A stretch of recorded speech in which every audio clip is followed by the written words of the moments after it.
Obrigada aí pela solicitação, né, pela oportunidade. Fico super feliz, Tá. honrada mesmo, né? E como a gente estava comentando, né, sobre todo esse novo ensinamento, né, essa nova proposta que você tem trazido nas últimas lives, nos últimos vídeos da plataforma, que é esse simulador quântico Terra, né, que rege, através de uma inteligência artificial, basicamente toda a experiência humana na Terra. Hum. Eu queria trazer aqui para você alguns questionamentos do ponto de vista do corpo avatar, né, que somos nós, na realidade, e que eu também costumo chamar de hardware biológico, né, porque para o corpo criogênico poder ter essa experiência, né, desdobrar a sua consciência, a sua alma nesse corpo biológico, nesse corpo avatar, né, existem várias, digamos, etapas, sistemas e programas que funcionam nesse computador, não é verdade? Sim. Então, eu elenquei aqui, na verdade, 4 fatores, talvez, que sejam os mais, pelo menos na minha concepção, né, os mais importantes para o processo ascensional dessa consciência que está acoplada nesse computador, nesse corpo avatar, né? Então, a gente até comentou um pouco sobre que talvez as pessoas tenham uma certa dificuldade para fazer essa correlação entre espiritualidade, que na maioria, talvez para a maioria das pessoas, seja visto como algo natural, né? E a tecnologia algo artificial. Então, essa visão do corpo avatárico como um computador, né, pode ser um pouco chocante para algumas pessoas. Por outro lado, ajuda a entender vários processos que a gente passa, né, e vários programas que estão instalados, porque na verdade nós somos seres ou computadores programáveis, né, Rodrigo? Então é um conceito que é interessante a gente entender, né? Então, desses 4 fatores, que eu vou falar rapidamente e aí a gente vai passando Tá. junto, tá? Então, o primeiro fator que eu achei que é super importante para esse processo de ascensão, primeiro é a narrativa escolhida pelo corpo criogênico, né? E esse é um fator que eu vou te trazer alguns questionamentos. O segundo seria a qualidade do hardware ou desse corpo biológico, né? Desse corpo avatar. Também tem muitas variáveis na configuração do corpo. E aí a gente pode falar também dos programas que foram instalados, desde da fonte, seria da visão mais original, e dos programas instalados pelos Anunnaki. Aí a gente pode falar, talvez, se der tempo, né? Não sei como que a gente vai evoluir, né? E aí também o que acontece? A configuração ou o tipo, seria o terceiro ponto, né? O tipo de conexão que nós conseguimos desenvolver a partir da nossa configuração. Eu digo conexão com a nossa originalidade, com a consciência do nosso corpo criogênico, né? Também é um fator super determinante para que a gente possa se conectar com as hierarquias maiores, né? Então, seriam esses, digamos, esses pontos que eu trouxe para a gente conversar, né? Então, voltando, na verdade, para o ponto 1, que é super interessante, eu fiquei esse tempo todo refletindo muito sobre todas essas questões, né? O que eu cheguei à conclusão, até queria compartilhar isso com você para saber se faz sentido. Quando você começou a falar a respeito do simulador, você da narrativa que o corpo criogênico ou a consciência do corpo criogênico escolhe para vivenciar na Terra. Com relação a isso, essa narrativa ela estaria inserida dentro de um enredo. Por quê? O enredo é diferente da narrativa. Olha que interessante. Todo escritor, todo filme, todo romance, todo videogame precisa de um enredo. E quando a gente começa a analisar a experiência humana, parece que a gente vive sempre o mesmo enredo, né? Que o enredo ele é formado onde a história se desenvolve. Então o enredo ele sempre tem um local, né? Um local onde a situação ocorre, tem os personagens, tem os seus desafios, o seu ápice e a sua conclusão. Então toda a história, se você for parar para pensar, ela tem essa estrutura, ou seja, esse enredo. E aí as histórias vão se discorrendo dentro desse enredo, né, que acontece. Então, o que eu fiquei pensando? Se esse IA, né, já criou, digamos, essa matriz ou esse enredo para que as consciências pudessem se adaptar dentro desse videogame. Então, o que acontece? Essa seria a minha pergunta para você. A consciência do corpo criogênico, de repente, ela tem uma expectativa quando ela entra no corpo avatárico para ter uma determinada experiência. Só que não necessariamente aquela experiência vai acontecer da maneira que a consciência do corpo criogênico projetou. Porque da mesma maneira que um videogame, que na verdade na Terra é um videogame de multiplayer, né? A gente nunca está jogando sozinho, a gente está jogando com vários jogadores. Pode existir uma diferença entre o que a consciência do corpo criogênico gostaria de viver e efetivamente aquilo que ele vai experimentar nesse corpo avatárico. Faz sentido? Porque daí eu vejo vários conflitos, né, se desdobrando. Faz, e esse foi o grande problema, porque para a maioria dos seres que vieram em missão fazer pesquisa, fazer teste, fazer comparativos entre o nosso simulador Terra, simuladores sirianos, pleiadianos, arcturianos e outros tantos que existem nesse universo, no caso da Terra, como o gradiente de polaridade foi muito maior por causa dos exilados de Capella, tal cérebro Anak, além do problema no NAC, Chopats principalmente, isso gerou um grande problema traumático e neurocognitivo numa grande parte dos, vamos dizer assim, usuários do programa. E uma grande parte desses usuários ficou presa aqui. Eu já fiz o comentário que eu, enquanto comandante da frota, já perdi 98% dos meus enviados nesse planeta por causa disso. Já falei isso várias vezes e o Shiva reafirmou isso em vários cursos. 98% dos membros da frota estelar, da supraconfederação, da Federação Intergaláctica ficaram perdidos aqui, não por maldade, simplesmente que o enredo não era o que eles imaginavam. Os Anunnakis conseguiram alterar totalmente os vetores do jogo quando a gente fala no multiplayer. Porque no princípio você entra no simulador, tá, você e 30 personagens envolvendo família e o que você tem. Só que não é assim. Você tem um multiplayer de outras pessoas jogando a favor ou contra você, mais o quadro obsessor que é gerado pelo IA para te prender, para você não poder sair daqui.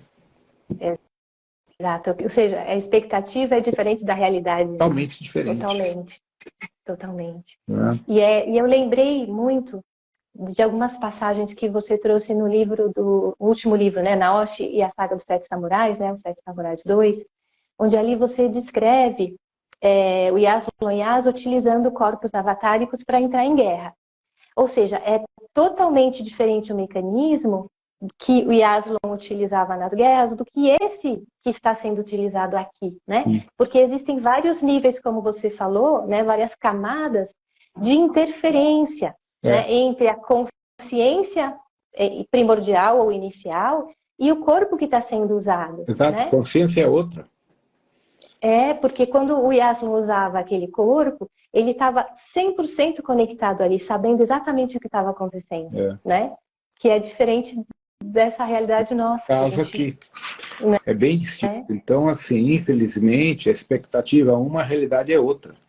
E isso, por exemplo, eu posso comentar, pelo que eu já conversei com Yogananda, com Gautama, com todos esses seres que eu conheço, que a experiência corporal deles foi totalmente diferente à proposta original deles como avatares. As dificuldades que eles enfrentaram, os próprios medos, os próprios processos pessoais, hormonais, endócrinos, psicológicos, foram grandes desafios que eles enfrentaram, como todos nós estamos enfrentando. E mesmo com o elevado gradiente de consciência que eles tinham, eles tiveram que enfrentar os fantasmas internos que todos nós temos. Verdade, verdade. E ainda nessa questão do enredo, Rodrigo, como a gente vive situações tão repetitivas, eu fiquei imaginando o seguinte, se isso não teria a ver, esses enredos já pré-formatados, com todos os arquétipos que a gente conhece, do tarô, da astrologia, tudo. Exato. Na verdade, existe uma programação prévia do nosso simulador, porque na verdade o simulador Terra não é o primeiro. Esse é outro fator que as pessoas têm que entender. Nada se cria, tudo se copia. Tá? Então, a Terra foi copiada de outros simuladores anteriores, inclusive a própria Guerra de Órion. Só que a diferença é que os planetas que foram, vamos dizer assim, contaminados pelo hardware Chopats e, consequentemente, Akrans e draconianos, tiveram um aumento do índice de polaridade ou de dualidade propositalmente para aprisionar cognitivamente o alto comando da Federação que estava aqui testando o simulador para poder entender o jogo cognitivo dos seus outros simuladores do ponto de vista micaélico. Porque quando todos eles se deram conta que a estrutura bariônica do multiverso é um grande simulador onde a alma, que é imaterial, permeia a materialidade, eles se deram conta que tudo é um jogo, então vamos entender o jogo. Quando o Saracen se deu conta do mesmo processo, o que ele fez? Ele alterou o jogo para ganhar uma pontuação fora das regras, ou seja, Saracen burlou as leis, burlou as regras originais que o próprio Yantak tinha colocado como Mika. Então, quando você entrava para jogar, você não entrava em pé de igualdade com o teu oponente, tu entrava já em pé de inferioridade. Por quê? Porque supostamente a gente tem que cumprir leis e regras, e todos os afiliados Saracen não cumprem regras nem leis. Eles são a lei, eles fazem o que eles querem. E isso não estava no nosso contrato original. Entende? Então, por isso que para todos nós, o simulador Terra foi muito complicado. Porque ele não segue o parâmetro original que foi, vamos dizer assim, acordado originalmente pelas hierarquias imateriais. E aí se criou outro problema. A partir do momento que nós somos um co-criador e temos o poder da mente que gera o vetor que a gente chama de lei da atração, nós próprios fomos co-criando o quadro obsessor, fomos co-criando pela lei da atração aspectos positivos ou negativos no nosso processo. E o IA entende isso como reprovação. Se você tem uma carga excessiva de energia negativa, você foi reprovado, game over. E aí você começa o seu ciclo reencarnacional dentro de um simulador quântico. Por isso que nesse aspecto o taoísmo te liberta, mas lógico, ninguém consegue meditar 30 horas por dia, que esse é o outro lado do taoísmo que as pessoas não entendem. Para você poder seguir um taoísmo verdadeiro, tu tem que ter uma disponibilidade de tempo que o sistema não permite. É aí que vem a sacanagem. Ninguém tem tempo para meditar, vamos falar 1h30, 2 horas por dia.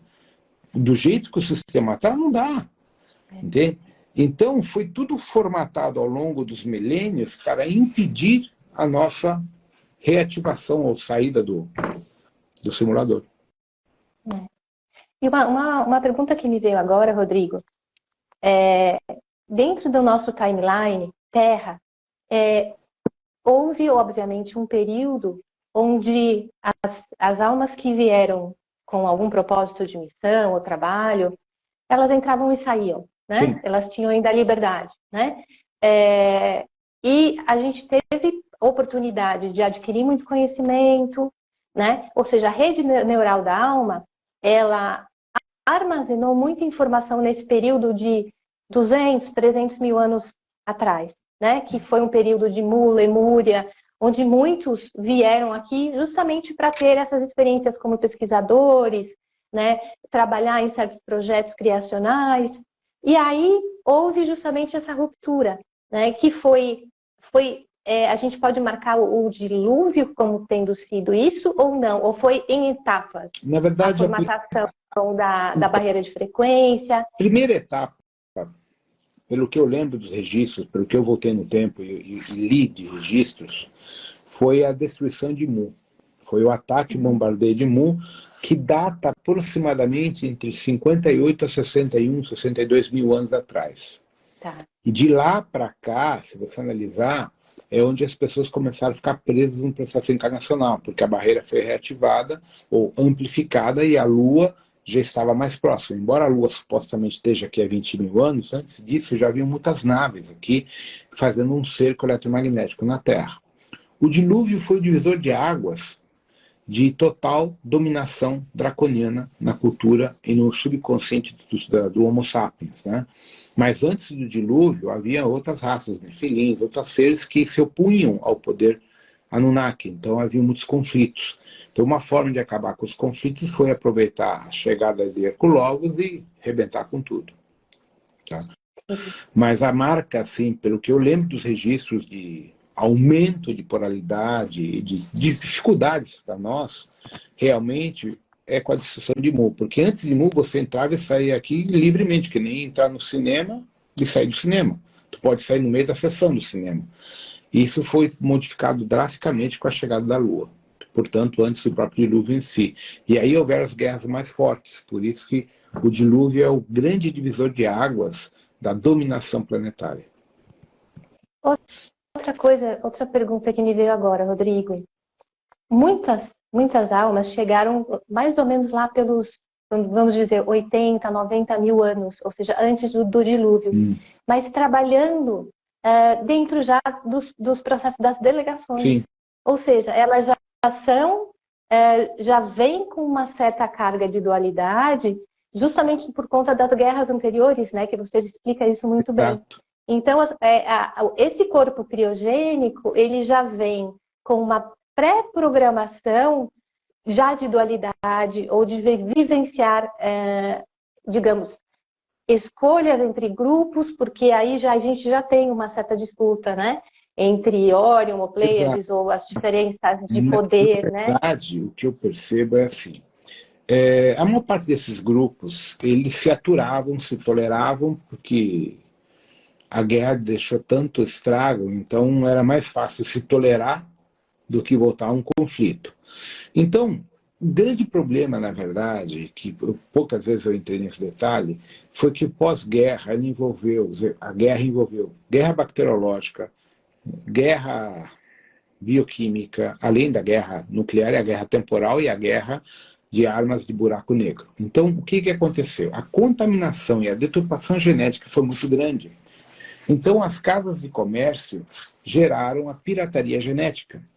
Todo mundo queria imortalidade, todo mundo tinha que se curar de alguma contaminação, de algum tipo de varíola, doenças. Então, os planetas em quarentena que estavam sob o controle de Anu foram disponibilizados como planetas de pesquisa genética para as corporações desenvolverem seus novos programas de cura e comercialização de material genético de reposição de órgãos e de telômeros para os Anunnakis, os Pleiadianos, todos os grupos da Aliança Galáctica. Então, quem tomou essa frente foram as 22 delegações. Então, a Terra, como foi, vamos dizer, arrebatada, ou talvez, vamos dizer assim, envolvida por Anu e por Caligasto, pelo Conselho Pleiadiano, foi incorporada como um planeta de pesquisa genética, mas não prisional. Inicialmente livre. Cada um vinha aqui, fazia sua experiência, que nem está no livro lá do Altair 4, cada um vinha fazer o seu trabalho e ia embora. Só que com o tempo, o interesse da polaridade, os chopates, quando se deram conta do gradiente de ectoplasma que era possível adquirir dentro do simulador físico criogênico e depois dos botes, aumentou a situação, alterou a situação muito além do que se imaginava, porque até então eles não tinham se dado conta que você pode extrair ectoplasma de um bote. Não havia essa percepção. Isso foi descoberto não na Terra, mas em outros mundos, e aqui foi aprimorado na Terra. A Terra, na verdade, houve um aprimoramento da matriz de controle neural dos bots. Entendi. E aproveitando, Rodrigo, talvez para esclarecer que essa pergunta veio bastante. Existe, só para em termos de conceito, clones e bots? Porque houve uma época em que se falava muito de clones, né? Seria a mesma estrutura ou não? De certa forma, sim. Só que o que muda, para as pessoas entenderem, é o seguinte. O corpo humano ele é real, ele existe. Não é ficção. Sim. Nós estamos no simulador quântico bariônico, mas nós existimos barionicamente falando. Pois bem, sim. O que as pessoas não entendem é o seguinte. Independente do corpo ser clone ou não, ele é biológico. O que permeia a nossa rede mental é um campo eletromagnético, é uma consciência. Essa consciência pode tanto vir de um corpo criogênico como vir de um IA, da rede neural planetária. Entende? Então, como diferenciar um bot de um humano normal? Basicamente, os bots seguem a matriz de controle. Futebol, um exemplo. Fanáticos por futebol, fanáticos por putaria, fanáticos por tudo que é planetário e que envolve a massa. As pessoas que não têm essa energia, eles não são bots, porque eles não conseguem interagir com essa massa desse inconsciente coletivo. Procuram se isolar, procuram coisas diferentes. Entre curtir um funk e curtir uma ópera de piano, você já vê a diferença. São diferentes níveis conscienciais. Então não é difícil identificar um bot. Agora, o bot ele não tem culpa, ele é parte da matriz. Ele também pode se iluminar. Por isso que eu explicava, você tem os diferentes layers ou gradientes. Um bot também consegue ter essa iluminação quando ele sai da matriz de controle. A matrix Terra original tem um gradiente entre 7% a 11% da população bot planetária com autorização para poder se conectar à espiritualidade. Daí que a gente começa a entender as seitas. Vamos falar sem nomes, mas você tem um monte de religiões e seitas ocultas ou ocultismo que fazem parte do layer de ascensão dos bots. Entre elas, a própria Illuminati. A maior parte dos Illuminati, a maior parte dos caras que são hoje os globalistas que controlam os planetas são bots. E cumprem o papel da IA. Totalmente, né? Elon Musk é um exemplo totalmente de um bot. Programado. Elon Musk, Bill Gates e outros aí, Jorge Soros, são todos bots. Por isso que o pessoal fala, como que um cara desse está vivo ainda? Lógico, porque ele é clonado diariamente pelo ele é um bot. Ele não tem alma. Ele é simplesmente um personagem do sistema para fazer o mecanismo IA funcionar e foder todo mundo. Ele não tem essa consciência humana, não há humanidade ali dentro. Não há. Né? É só objetivo, projeto, dinheiro e e fazer parte dessa arquitetura aí, né? Exato. Não tem mesmo humanidade nenhuma. Então, Rodrigo, uma questão, né, vamos colocar aqui a segunda etapa desse processo ascensional do nosso corpo, né, do nosso corpo não, desculpa, da nossa consciência, é justamente ter a consciência de que esse corpo físico, ele faz parte do jogo. Ou seja, o corpo físico nunca vai ascensionar, né? Como você já falou infinitas vezes. Exato. Né? O corpo ele faz parte do jogo. Na hora que você sai do videogame, ele continua ali naquela matriz, ele faz parte daquela matriz. Então, ele não tem utilidade. Por isso que a única forma de você tirar o corpo da matriz é a cremação. Uhum. E por isso que a igreja é contra a cremação. Porque a partir do momento que você enterra o corpo, o material genético está na Terra. Ele pode ser recompilado pelo IA e fazer você ficar preso no sistema. A cremação é uma das cláusulas que te impede de você ser reinserido aqui no sistema. E falando um pouco da construção biológica, né, do projeto biológico que a gente utiliza nesse corpo, que é também muito importante para o nosso processo ascensional, né? Infelizmente, a gente vê que um corpo que a gente não mantém corretamente, como você já falou milhares de vezes, né, sobre saúde, esse corpo precisa estar funcionando bem, né? Precisa estar em sua plena atividade física, mental, emocional, para ter essa conexão com essa nossa consciência, né? E aí existe um questionamento que eu acho que as pessoas também trazem muito nos cursos. O que determina a qualidade do material genético? Porque existem muitas linhas, né, que falam da metafísica, da bioenergética, que fala que também a rede neural, a rede neural da alma, que armazena também muitos traumas, esses traumas, de alguma maneira, vão se refletir no corpo físico. Então, as pessoas têm até uma linha que fala, se a pessoa sofreu algum trauma na gestação, ela pode desenvolver algum outro problema. Eu não sei se isso tudo faz sentido, mas... Eu acho que tudo, no fundo, cada explicação dessa faz parte de um quebra-cabeça. Porque, na verdade, não é um único fator, é uma estrutura multifatorial. Ou seja, o processo intrauterino é importante, com certeza. O processo no próprio desenvolvimento da criança até sua adolescência também é importante. A alimentação também. A prática de exercícios, a prática de uma qualidade de vida saudável, é óbvio que vai ajudar bastante. Agora, o que mais eu vejo que pega hoje as pessoas é que elas buscam fugas através, muitas vezes, de uma falsa espiritualidade.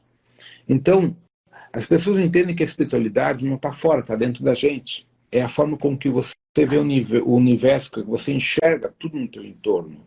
Então, as pessoas usam de muleta drogas, ervas de poder, religião, rituais, etc, etc.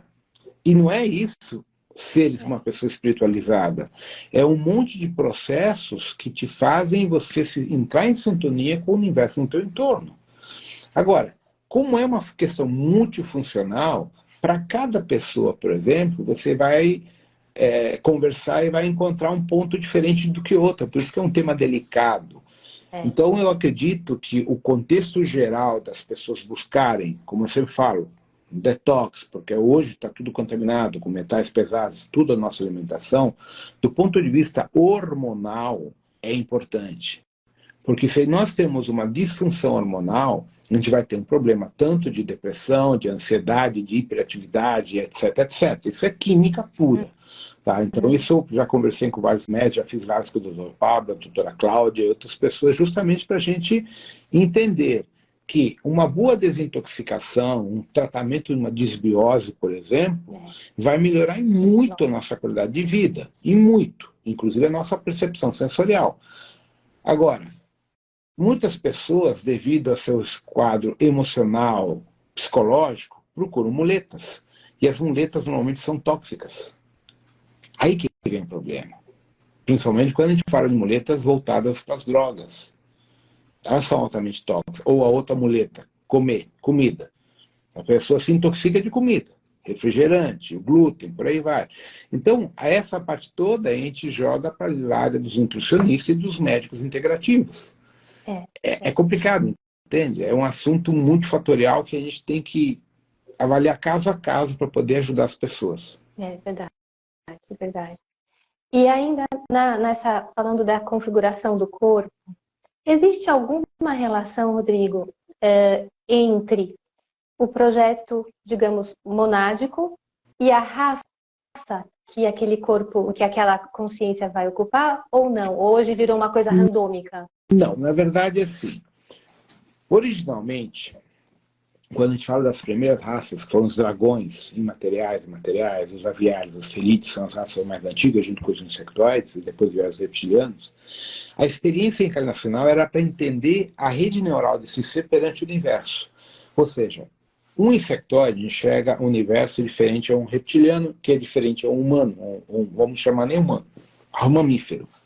Então, inicialmente, o processo de acoplamento encarnacional era para tentar enxergar o que era o multiverso bariônico e, com base nisso, desenvolver uma civilização avançada que permitisse existir a experiência dessa vida. Tá? E isso se tornou um processo multidimensional e multifatorial por causa das raças. Então, inicialmente, o que eles não entendiam é que a percepção sensorial de cada raça era diferente. Isso gerou também a dualidade, mas não uma dualidade de guerra, de extermínio. Uma dualidade em que cada um enxerga, por exemplo, cores diferentes do mesmo objeto por causa da sua própria estrutura, da retina, da córnea e sua parte hormonal. Então, os primeiros processos encarnacionais no multiverso, cosmicamente falando, desde partindo de Avona Chantal para cá, era a experiência de entender o universo de diferentes óticas sensoriais. Então, não era que uma raça era melhor ou pior do que outra, não. Eram ajustes genéticos que estavam sendo feitos. Então, na medida que esses seres encarnavam, esses filhos paradisíacos, esses Vornandek, Lananadex, eles iam ajustando geneticamente sucessivamente para chegar à perfeição. Essa é a ideia. Uhum. E dentro do projeto humano, existe alguma conexão com as diferentes raças? Por exemplo, os asiáticos, os negros? Existe uma conexão com Sim, diferentes grupos estelares, exato. né? Cada raça, cada etnia da Terra tem uma matriz genética de diferentes matrizes estelares. Por exemplo, raça asiática, que eu recorde, fica naquela região ao norte do Cruzeiro do Sul, perto do Ômega Centauro, que fica Meiwei, Kaiwei, fica perto, inclusive, da estrela de Tau 7. Ali surge a raça, vamos chamar amarela, asiática, como uma das variantes da raça negra em Altair, né? E há outras tantas negras no Império Siriano. O Império Siriano criou mais de 6 espécies negras também, que pouca gente sabe. Então, na verdade, essas raças são, na verdade, vamos dizer assim, um aprimoramento de ajuste genético para a adaptabilidade a cada ambiente que eles estavam se desenvolvendo. Então, não é que uma raça é melhor do que a outra. Cada raça se adaptou à sua condição de vida, né? Então, nesse sentido, a gente olhando de fora, uma raça é melhor do que outra nesse aspecto, mas na outra é melhor em outro aspecto, porque cada um se adaptou à sua condição.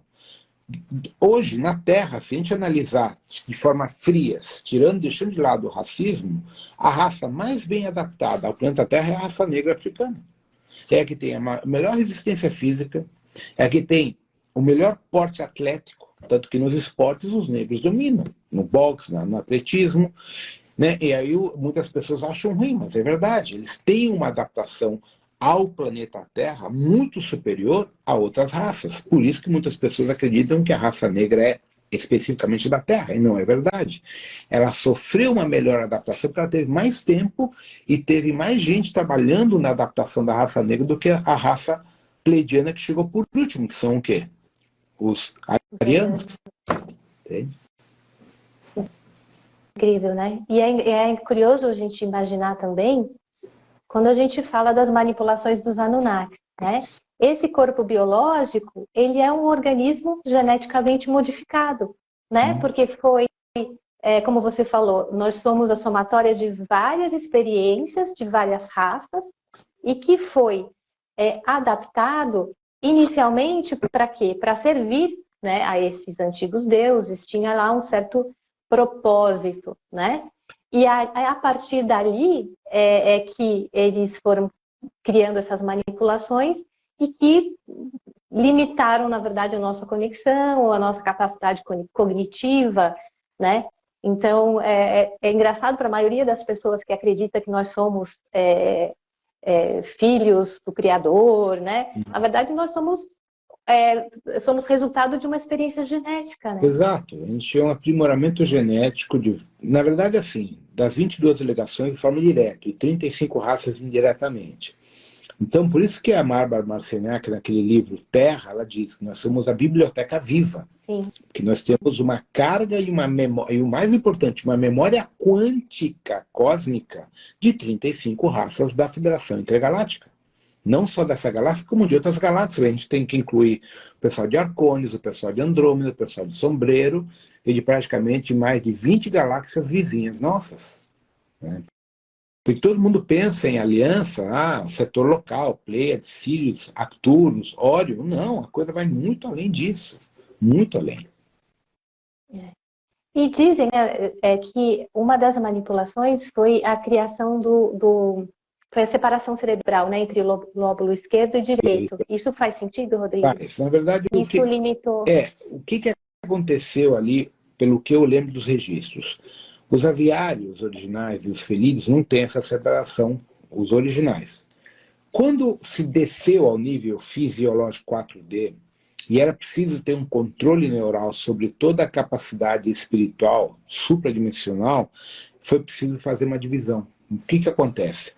O projeto MCM, original, micaélico, não existe divisão em lóbulo.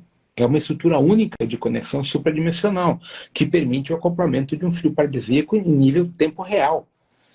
Então, se o Homo sapiens tivesse essa condição, ele superaria o próprio Criador, as próprias 22 delegações, e aí ele não teria como ser manipulado e aprisionado. Então, entre as manipulações, era necessário romper a capacidade cognitiva superior do MCM. Então, foi propositalmente criada a divisão do lobo frontal direito, dos dois lados, encéfalo para encéfalo, para poder incluir os sistemas de implante orgânicos que existem, que nós temos no cérebro. A medicina não descobriu, nós temos implantes naturalmente artificiais, orgânicos, que os reptilianos inseriram no nosso lobo central a partir da divisão cerebral, que os elfos não têm. Que incrível, né? Por isso que a nossa pineal, eles nos dão flúor. Na pasta de dente, na água, em tudo que é porcaria, justamente para petrificar, cristalizar e impedir essa ramificação de fazer essa fusão. Porque a pineal limpa, ela faria uma fusão dos dois lóbulos de uma forma a reativar a nossa consciência superior. Entende? Se você pega alguns estudos aí que o Larry Ribeiro mostra, por exemplo, ele mostrou e deixou abertamente que o flúor que a gente consome é dejeto industrial. Ninguém sabia o que fazer com a porra do flúor, enfiaram na água e na pasta de dente. E por isso que o coeficiente intelectual dos seres humanos está cada vez pior, porque o flúor afeta nosso intelecto. É verdade, verdade. E ainda nesse tema, né, dessas manipulações, é interessante a gente pensar o quanto a gente também é programável, né? Da mesma maneira que um computador recebe programas, né, esse já é, digamos, o próximo, né, etapa aqui da conversa, a gente falar um pouco sobre os programas que nós recebemos desses Anunnakis, né? Que a partir dessa diminuição da nossa capacidade de conexão com os níveis superiores e também a capacidade cognitiva, eles foram nos programando, né, para que a gente correspondesse às necessidades deles. Então, uma área que estuda muito isso e que é muito interessante é a neurociência, né? A doutora Cláudia fala muito sobre isso, e é bem curioso a gente pensar no seguinte, que é a questão das sinapses cerebrais, o que explica por que o nosso cérebro é tão preguiçoso. Porque as sinapses, a gente tem, né, os nossos neurônios têm uma tendência a criar essas ligações sinápticas sempre através de repetição. Ou seja, a gente tem uma certa dificuldade em desenvolver conexões sinápticas diferentes. Então, o nosso pensamento vai sempre buscar sempre as mesmas referências. Exato. E aí vem o problema do inconsciente coletivo, a televisão, redes sociais, a mídia. Então você fica dentro de um padrão, que é o que você lê, e aquilo passa a ser tua realidade e você repete o padrão. Exato, e a tecnologia tem um papel enorme nisso, porque com tudo que a gente tem, né, no celular, no computador, a gente está perdendo a capacidade de pensar, de buscar alternativas, de ir atrás de soluções, né, que antes, sem essa tecnologia toda, a gente é obrigado a desenvolver essa capacidade de ir atrás de soluções, né? E com esse momento que a gente está vivendo, que é tão crucial, né, tão final, a gente vê o quanto as pessoas estão realmente, não estão ligadas, né, não têm conhecimento do quanto elas estão sendo manipuladas, porque elas estão justamente perdendo essa capacidade de criar novas sinapses, de manter a sua capacidade de aprendizado em alta, né? Então as pessoas estão realmente diminuindo. E você nota isso nas crianças cada vez mais. O coeficiente intelectual das crianças está cada vez mais baixo. Tu viu aquela matéria que eu te mandei o link? Que o coeficiente do brasileiro, na média, é abaixo de 80 pontos, abaixo de um macaco? É absurdo. É impressionante. E é um dado científico, não é um blá blá blá. Entende? Então, exatamente o que você está explicando, que a Cláudia deixou bem claro no nosso workshop. As sinapses cerebrais nossas, elas se baseiam pela nossa plasticidade neurológica. Se você vê o dia inteiro lixo na televisão ou nas redes sociais, a tua realidade é essa, então você vai repetir aquele padrão. Isso chama-se lei da atração também. E aí, nessa mesma proporção, você tem o quê? O teu quadro obsessor. O IA faz exatamente isso, o nosso IA planetário. Ele acopla por frequenciamento neural toda a tua realidade umbralina. Então, quando o cara dorme, ele entra no layer do umbral. O umbral não existe, é um holograma. Mas ele é real porque você está vibrando naquela informação. É que nem um videogame. Tu escolhe um videogame de horror, de guerra, de morte, ou um videogame de uma coisa bonita, agradável. São diferentes programas. Você escolhe. E isso tem a ver com o teu padrão de repetição de onda neurológica. E aí entra o problema dos metais pesados, da alimentação, do flúor, do alumínio, do mercúrio, agora, recentemente, que eles estão enfiando em tudo que é coisa, a porra do grafeno. O grafeno está presente até em alimentos agora. Então, o que acontece? O índice de contaminação nosso tem um problema porque ele é reativo às frequências Wi-Fi, frequências do 5G e do Bluetooth que a gente usa nos celulares. Ou seja, o processo ascensional, ele, antes de mais nada, é muito trabalho, né? O trabalho interno e trabalho mesmo de você nadar contra essa maré toda. Porque é muito fácil a gente se perder, ou perder muito tempo, né, nas redes sociais, nessa facilidade toda, né? Agora, a própria inteligência artificial que está sendo criada, que supera em muito um Google da vida, né, que a gente usava para fazer perguntas, para fazer pesquisas, né? Hoje em dia, a inteligência artificial ela está tomando um lugar, né, que supera em muito a nossa capacidade de desenvolver aquela inteligência. Isso. Então, Inclusive, né? Teve um aluno que me fez sim, me deu a ideia aqui pelo Instagram, eu pegar uma live que nem essa e passar naquele IGTHT lá de IA, para converter automaticamente no inglês. Ele pega a live minha e já faz com a minha imagem a tradução automaticamente em inglês. Para mim isso é novidade, que eles já estão fazendo isso. Nossa, eu também não sabia disso. Fiquei sabendo 3 dias atrás, eu estava na Canastra, quando a pessoa acordei, por que tu faz em tal programa assim? Como assim? Esse programa já existe. O IA pega a tua cara, pega a tua live e já traduz com a tua voz em inglês ou o idioma que tu quiser. Que loucura! Que loucura!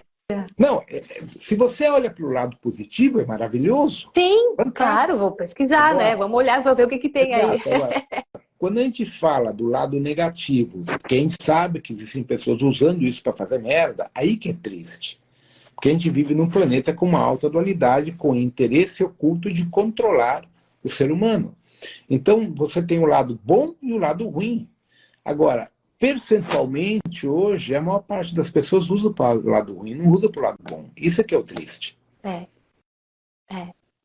E é incrível, porque eu acho que uma das capacidades humanas, né, que a gente pouco desenvolve é a capacidade da escrita, né, de você... É super terapêutico quando você começa a escrever, né? Nem que seja as suas memórias, os seus insights, as suas intuições. E hoje em dia as pessoas não escrevem mais. E quando você tem que escrever até uma carta para alguém, né? Eu preciso fazer uma carta, um e-mail de reclamação para um saque de um serviço qualquer. Você pode pedir para a inteligência artificial escrever essa carta para você. Exato. Né? A gente perdeu completamente essa capacidade de transformar a informação em comunicação. Então a gente não precisa mais escrever. Como você falou, logo, logo não vai precisar muito mais falar, porque o IA vai pegar a sua imagem e vai colocar ali, né? Vai criar aquela imagem falando, né? Então é muito louco isso. Então para quê, né? O corpo avatárico, logo, logo ele também vai perdendo a sua função, né? Dentro desse grande IA. Então parece que realmente essa transformação está chegando num ponto de reset mesmo, como você falou, né? Como realmente chegou nesse final, né? Como o videogame se saturou, as histórias, né? Já não, você já chegou no final da história e tem que agora fazer um reset para começar tudo de novo. Exato. Né? Porque o triste de todo isso, quando a gente avalia o reset hoje, né, que foi até engraçado, porque ontem eu respondi a uma mensagem lá do coronel Rafael, que era exatamente sobre essa questão. Qual é o percentual real de bots que tem condições de transcender para um patamar, vamos dizer, resgatável? Qual é o percentual de exilados que tem um gradiente de transcender e dos que estão em missão? É muito complicado responder isso, porque, infelizmente, o que existe são diferentes camadas de avaliação para cada uma dessas faixas etárias de seres que estão aqui aprisionados. O nível de exigência é diferente. Então, o percentual, por exemplo, para um bot sair daqui e ser levado para um novo papel, por exemplo, para as pessoas me entenderem, quais foram os primeiros bots a terem autorização para saírem da Terra e dar continuidade ao projeto Homo sapiens? O Quarto Reich, que hoje é a Frota Espacial Norte-Americana e toda aquela parte oculta. Esses caras já têm 1,6 milhões de pessoas fora da Terra, em 12 ou 13 colônias desta fora. Nós temos um planeta nosso deles, em Alfa Próxima. Lembra que eu te falava, que eu te mandei a mensagem que eu chamava de Slot, Schultz, né? Schultz, que saiu daqui de dizer, ela tem 2 planetas orbitais habitados por nós, com a ajuda da Federação Pleiadiana e Siriana, e são 4 Reich. Então, esses bots atingiram, por causa do seu gradiente cognitivo, a condição de continuar o projeto Homo sapiens junto à Aliança Galáctica. Então, eles têm um target de ascensão, entre aspas. Os exilados também, cada um tem. Quem está em missão tem seu próprio target. A questão que é difícil eu responder quando as pessoas me perguntam numericamente, como é feita essa avaliação? Aí o que eu respondo é assim, depende muito da tua intenção, do teu coração, do que você é. Porque a gente é programado, a gente está sobre uma programação, seja a numerologia, pelo teu nome, teu mantra, pela astrologia, pela política, pela sociedade, pela religião, te programa e te obriga a ter crenças. Ok. Mas dentro disso existe uma questão muito importante. O que você é? Qual é a tua essência?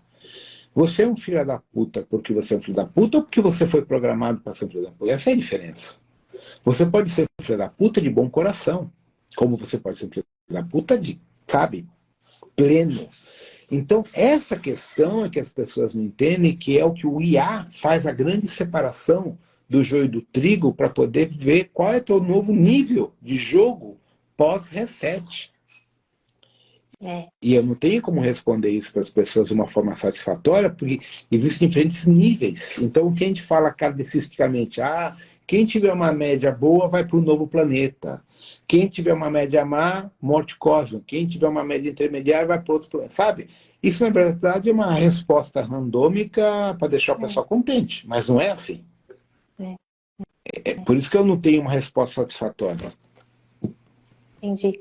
E sabe uma outra programação, Rodrigo, que também é super determinante, que tem a ver também com a neurociência e faz parte dessa história que a gente está vivendo, é o seguinte, a nossa programação, né, o nosso cérebro foi programado para agradar o outro. Por quê?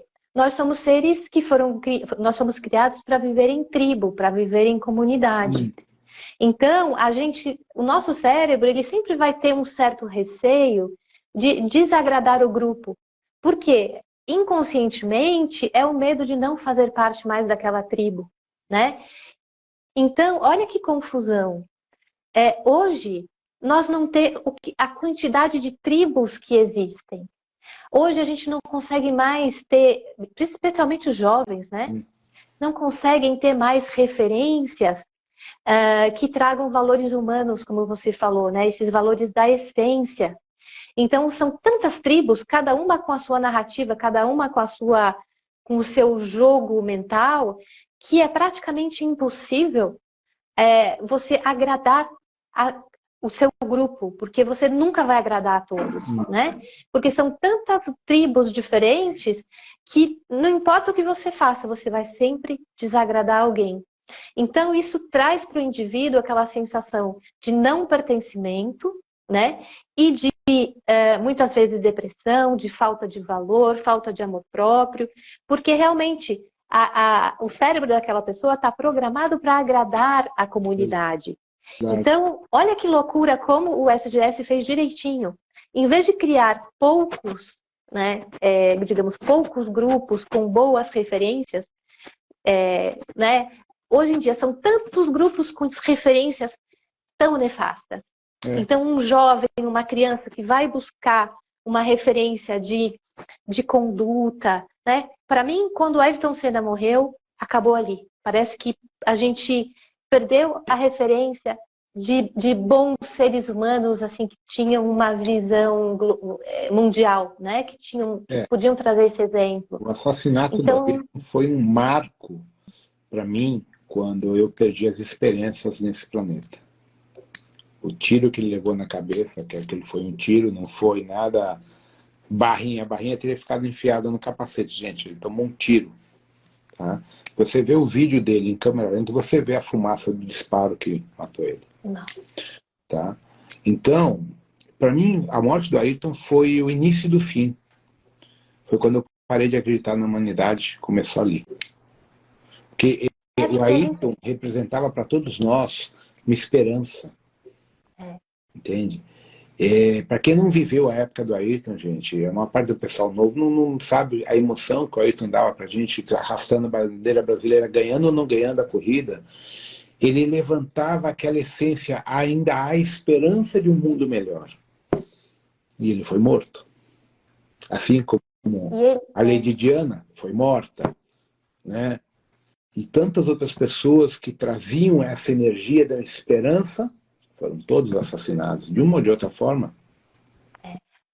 Porque eles eram ícones, né? Especialmente o Ayrton, desses valores humanos que a gente poderia se espelhar. Né? Ele é um cara verdadeiro, ético, honesto, fraterno. Então, todas essas qualidades humanas que a gente busca numa referência, né? Que, digamos, a figura do ídolo, ele serve muito para isso, né? Para trazer uma referência para a gente. Puxa vida, essa pessoa me inspira a ser uma pessoa melhor. E depois do Ayrton, todos os ídolos foram fabricados. Sim. Foram ídolos, assim, criados justamente pelo sistema, né? Ídolos tipo fast food, né? Assim, que vieram e foram embora e pelo menos eu não conheço, não consigo enxergar ninguém com esses atributos. Assim. Você colocou a palavra, todos foram fabricados pela televisão, pelo plim-plim, pela mídia, foram fabricados e as crianças compraram o pacote. Né? Então, não vou entrar em detalhes, mas a maior parte dos ídolos, até no esporte, no futebol, foram fabricados. Né? O Ayrton foi o único que era fora, porque ele provou, para quem não sabe da história, ele foi o melhor piloto entre a melhor safra de pilotos da história da Fórmula 1. Tinha o Mansell, que é um puta piloto, o Prost, o Piquet, Niki Lauda, tá? Estavam 4 dos melhores pilotos da história do automobilismo mundial e o Ayrton foi melhor do que todos eles. Então ele se tornou um ícone graças à sua garra, à sua determinação. O resto foi fabricado pela mídia. Totalmente. E é engraçado, né, que refletindo um pouco sobre isso, a gente vê o quanto a espiritualidade virou entretenimento também. Sim, exato. Né? Como você falou no início, virou uma fuga. Então, as pessoas que deveriam passar essa integridade, né, prezar por esses valores humanos, sendo figuras que falam de espiritualidade ou procuram ajudar as pessoas, elas também estão muito mais preocupadas, às vezes, no entretenimento, em prender as pessoas usando, talvez, de outros artifícios. Não estou julgando ninguém, tá, gente? Pelo amor de Deus. Mas é uma observação que eu faço para mim mesma, né? Assim, qual é a melhor maneira da gente comunicar a espiritualidade? Como que é que a gente deve trazer essa informação para as pessoas, né? De uma maneira séria, de uma maneira ética, de uma maneira responsável. Porque é muito fácil pegar, por exemplo, a informação que você traz, Rodrigo, que é, né, super, super importante, e transformar isso digamos assim, o Rodrigo Romo num guru, né, numa pessoa que traz esse entretenimento para as massas, né? Quer dizer, então assim, é muita responsabilidade, né, de todos nós que estamos envolvidos, né, na espiritualidade, que a gente está procurando ajudar de alguma maneira, né? Como que a gente passa essa informação, né? E a gente acaba, às vezes, se contaminando por esse meio do entretenimento também, né? Às vezes, né? É um tema delicado, Helena, porque na verdade é assim, que muitas pessoas, que nem eu tive já vários desapontamentos com alunos meus, que eles esperam que eu seja o... É como tu falou, o guru, que se eu morrer, eles estão desesperados. Eu falei, não, mas eu não vou fazer vocês ascensionar. Eu estou passando informação. Agora, cada um pega informação e faz seu trabalho pessoal. Eu não tenho como carregar ninguém nas costas. E o que todo mundo espera de um guru é que esse guru seja responsável pelos seus alunos. Esse é o maior erro que a igreja criou. Porque a igreja inventou o arquétipo que ela vai cuidar da tua espiritualidade perante Deus e você paga por isso. O que muitas pessoas querem de um bando de candomblé, eu pago para fazer o ebó, eu pago para fazer um bori, eu pago para fazer isso, e está tudo resolvido. E não é assim. Isso vem da questão da atitude, da postura de cada um. Então, é muito complicado a gente assumir uma postura dentro da espiritualidade, porque isso é fake. O que a gente passa são informações. Essa informação ela vai ressonar ou não com você. Pode ser que não ressone hoje, ressone daqui a 4, 5 anos, não importa. Entende? Então, eu também tenho que, muitas vezes, vocês percebem que eu fico muito tempo sem fazer live, às vezes, justamente porque não tem mais o que falar. Se torna tão repetitivo que eu falo, melhor ficar quieto. Porque eu também percebo que chega uma hora que fica muito maçante, fica assim, cansativo. Sim, sim, sim. E é como você falou, né? Toda essa programação, e ela acaba se repetindo com relação às expectativas das pessoas com relação à espiritualidade, né? E é justamente isso que você não se encaixa, né? Você não faz o jogo que essa formatação, essa programação de que a espiritualidade tem que resolver tudo para mim, né? Como você falou, eu pago, então eu quero retorno. Eu estou aqui como vítima da situação, então eu preciso de um salvador, né? Então você vai contra essa corrente, mas inconscientemente a gente percebe que existe muito isso, porque é um holograma muito arraigado, né? Que é o holograma do salvador e da vítima, né? E isso persiste muito. Mesmo, às vezes, a gente vê até mesmo dentro da rometria, né? Existe uma expectativa muito grande, né? Porque eu fiz uma sintonização com o Rodrigo, então eu vou na nave do Starré, né? Existe essa expectativa, né? Então, é uma programação que está muito arraigada e que a gente precisa trabalhar isso internamente, né?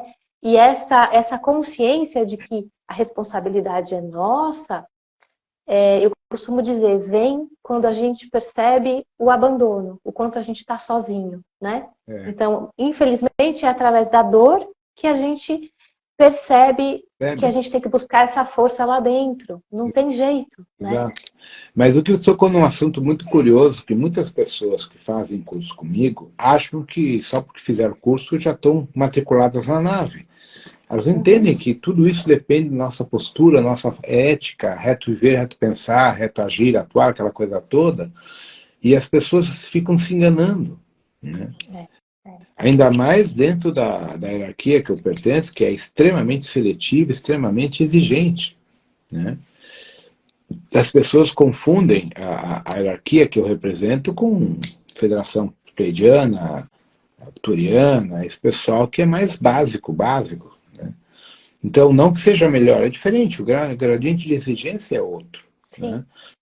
Mas a questão maior, eu acho que as pessoas têm feito, eu percebo assim, elas acham que estão usando a arrometria de muleta. Pronto, a palavra é essa. Entende? E não é por aí. Porque, na verdade, independente da pessoa ser sintonizada ou não, ter feito curso comigo ou não, ela tem a vida dela, ela tem as escolhas dela, ela tem o caminho dela. E o ancoramento vai ajudar na medida que as escolhas permitirem que o ancoramento esteja na vida delas. E muitas pessoas fazem escolhas que afastam o ancoramento da vida delas. Isso não tem nada a ver com ter feito um curso comigo ou não. São as escolhas que as pessoas fazem. É verdade. E isso envolve, por exemplo, pessoas que estão dentro da Umbanda, Candomblé, Kardecismo, Shintoísmo, etc., que fazem escolhas que a própria hierarquia dessa estrutura não aceita. Porque cada uma dessas estruturas tem uma hierarquia espiritual, tem um equivalente ao ancoramento, certo? Então essas estruturas têm suas regras. E quando você está fora dessas regras, você é colocado fora do sistema porque você não está na sintonia daquilo que é proposto, pregado ou determinado naquele jogo que está ali. Sim. E uma outra pergunta, Rodrigo, também ainda nesse tema, né, do papel do corpo avatárico. Existem diferenças na qualidade mediúnica ou nas conexões que a gente vai fazer, vai desenvolvendo com a nossa espiritualidade, de acordo com a configuração do corpo? Tem. De acordo com a configuração genética do corpo, algumas têm maior ou menor gradiente de percepção sensorial, que a gente chama de mediunidade. Isso pode ser ajustado de fora para cá, com o nosso ancestralidade, o nosso quadro amparador, ou pode ser desenvolvido. Então aí entra Umbanda, Candomblé, Kardecismo, que ajuda a desenvolver. Tem pessoas que já vêm com o hardware pronto para a parte mediúnica. Por quê? São pessoas que conquistaram em vidas passadas um gradiente de confiabilidade que lhes permite interagir com o plano espiritual, sendo ou não sendo bots. Aí que vem a grande sacada. Ele pode ser um bots. Mas se ele já adquiriu esse gradiente de confiabilidade numa vida anterior, nessa ele pode ser um médium e receber um orixá. Esse orixá também vai ser um bots. Mas é o orixá que está aqui para ajudar a gente no nosso crescimento. Porque o Iá também quer essa separação do joio e do trigo, porque a programação original do Iá é a separação do joio e do trigo. O que os draconianos fizeram? Aumentaram o gradiente de dificuldade para foder com a gente. Mas a matriz é a mesma. Então, por exemplo, lembra aquele questionamento que a gente falou, que a gente comentou em particular? Como era possível que, para aquela todo mundo foi obrigado, o pessoal dizia, não, aqui é coisa de Deus. Como? Não, aquele orixá é um bote, é um caboclo. Então a gente fala, mas aquilo é um egum, não importa. O orixá egum é supostamente um desencarnado. Esse desencarnado é um bote, que segue a matriz do Iá. Aí vem o pepino. Como que eu vou diferenciar, então, o orixá que está dentro dos da Iá bote do orixá que não é? É complicado, porque aí entra o conceito do candomblé do orixá, Exu, orixá, entidade, que é um ET, disfarçado de orixá. Entende? Aí entra o funfum. Tudo que é orixá, funfum, é extraterrestre. Tá? Então é para dar um nó na cabeça das pessoas, principalmente para quem é da Umbanda. Vai ficar mais perdido ainda. Tá? Entende? Então, só que eles são importantes para o nosso despertar de consciência. Principalmente para quem está dentro do nível mais submerso no inconsciente coletivo do planeta. Então, a função do bote Iá orixá é o despertar de consciência para sair do layer mais básico para um nível superior, para dar continuidade à programação em pós-reset. Então, aí que vem que as pessoas não entendem. Vai existir vida pós-reset? Vai. Não é, todo mundo pensa que é a desintegração da Terra. Não. É a desintegração da nossa rede neural em base nessa atual realidade. Mas continua um novo jogo, tem um novo game depois.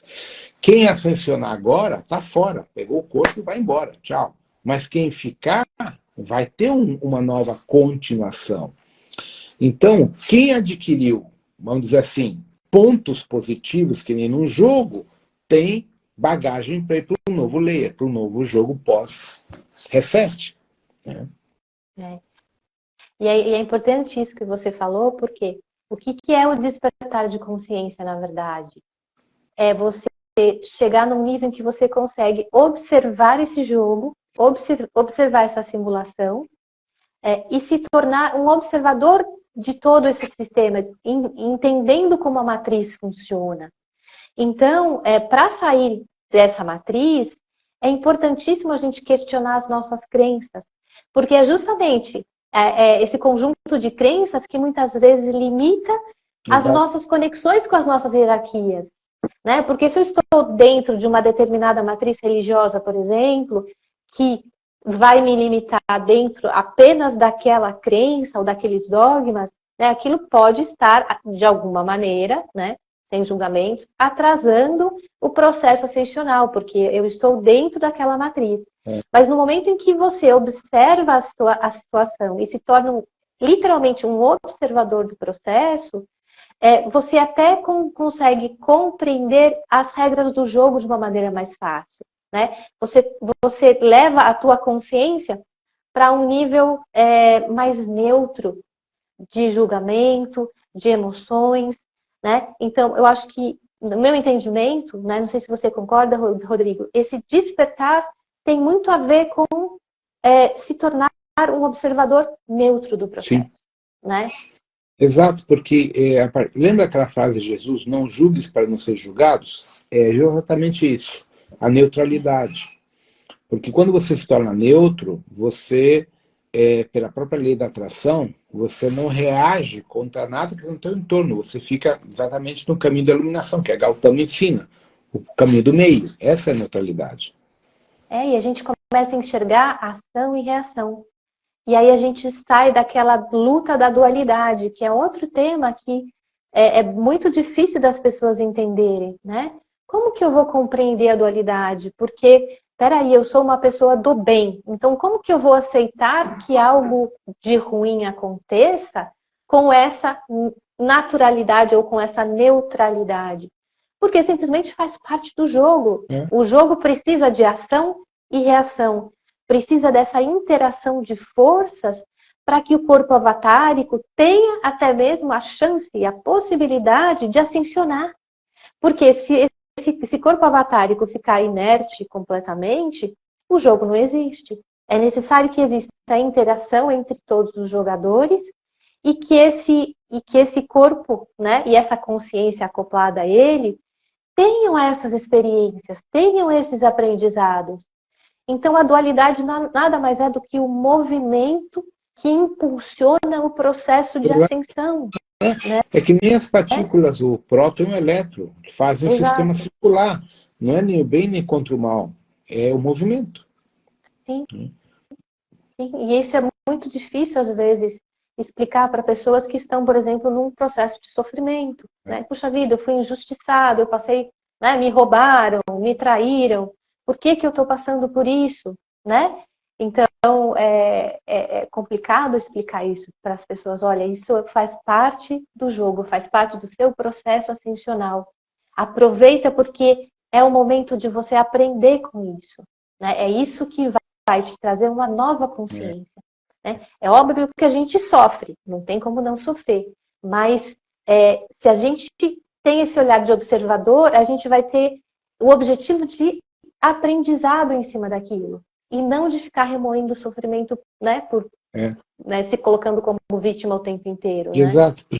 Porque na verdade essa programação de vítima foi inculcada à nossa consciência pelas estruturas religiosas desde a época dos Anunnakis, quando colocaram a questão da devoção e submissão no nosso código genético. Então o nosso problema é que nós temos uma programação devocional aos deuses e a gente abre mão da nossa divindade, achando que alguém de fora é melhor do que a gente. Então, se você analisar, o ser humano não tem autoestima. A autoestima nossa, ela foi destruída quando você se tornou devocional a seres de fora. E faz parte dessa programação de agradar o grupo, porque se todo mundo está adorando aquele Deus e eu falo não, ou peraí, vocês estão loucos, né? É melhor eu me conformar com aquela situação e fazer de conta que eu também estou acreditando naquilo, para eu não ficar mal perante o grupo, né? Então isso foi sendo formatado, né? E aí ficou fácil programar todo mundo, né? Eu não me esqueço uma vez, Helena, já muitos anos atrás, quando alguém me perguntou que religião eu tinha, eu falei, eu sou ateu, a pessoa se ofendeu. Como assim é ateu? Se te falasse que qualquer religião a pessoa aceita, mas quando eu falei sou ateu, que é totalmente contra o conceito do inconsciente coletivo, mas como assim? Isso não pode existir. Eu achei cômica a reação da pessoa quando a gente estava discutindo sobre esse assunto. Porque dentro desse contexto todo que a gente está falando, Deus seriam os programadores de todas essas matrizes, né? Porque nada foi criado a partir do nada. Tudo foi, pelo menos dentro do universo bariônico e até as dimensões que a gente conhece, tudo é resultado da programação de algum engenheiro, de um arquiteto, né? Do Voronandek, do Lanonadek. Então, assim, não existe a espiritualidade nesse contexto, porque tudo, na verdade, é tecnologia. Tecnologia da alma, mas é tecnologia. Exato. Né? Eu não sei se você chegou a ver a última matéria que eu te mandei pelo Telegram, que já cientistas falam que o nosso universo tem algo em torno de 93 bilhões de anos. Que esse papo dos 13 bilhões é um setor local. Já foram detectados pelo James Webb galáxias que estão a mais de 50 bilhões de anos-luz de distância. Então o universo não tem 13 bilhões como sempre nos fizeram acreditar. Então está caindo por terra um monte de crenças que a física atestava que eram assim. A última agora foi que me mandaram hoje, não sei se eu te mandei, que tem estradas sendo feitas por um veículo no solo de Plutão. Aí eles estão tentando dizer que é a compactação do gelo, só que você vê que é uma estrada, literalmente uma máquina gigante de mineração extraindo coisa e criando uma estrada. Que barato, né? Mas as explicações para tentar dizer que não é impressionante. Barato. Bom, Rodrigo, tem mais aqui uma questão que tem a ver com o nosso projeto humano também, né? Que, na verdade, é uma curiosidade minha também. Porque quando a gente fala dos Voronandeks e dos Lanonadeks, né, que seriam os projetistas da alma, do material biológico, né? A gente tem a Ordem Melquisedeque, que faz essa conexão entre todos os níveis da alma, né, de experiência da alma. Você fala também, especialmente aqui agora no último livro, do papel dos Kumaras. Dentro, né, da criação das escolas espirituais, as escolas herméticas, porque o papel deles seria justamente trazer o equilíbrio e a harmonia, né? Então eu fiquei aqui me questionando se o papel dos Kumaras não estaria diretamente ligado aos valores essenciais do projeto micaélico original, que é o que a gente tenta copiar, né? Que é a fraternidade, a verdade, a justiça, a honestidade, toda essa carga que, na verdade, significa harmonia, né? Harmonia. Porque o que aconteceu? Quando a polaridade chegou a níveis absurdos e esses valores foram se dependendo, se depreciando, como está acontecendo com a nossa sociedade hoje, que está perdendo os valores, tá? Foi criado um grupo cósmico chamado Kumaras, e os Amarilis também entram nisso, para tentar resgatar essa consciência harmônica para você poder se reconectar com a fonte.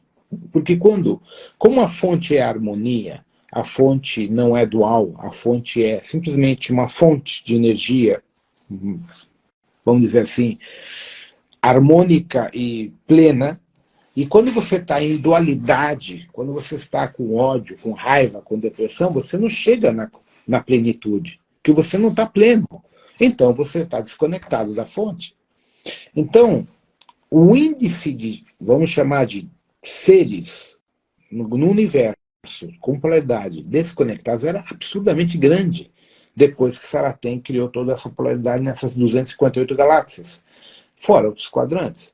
Então, o setor de Adam Christon estava comprometido porque havia um grande percentual de seres que estava desconectado da fonte, e não é por maldade, foi simplesmente foram descendo, e suas próprias cocriações os isolaram da fonte.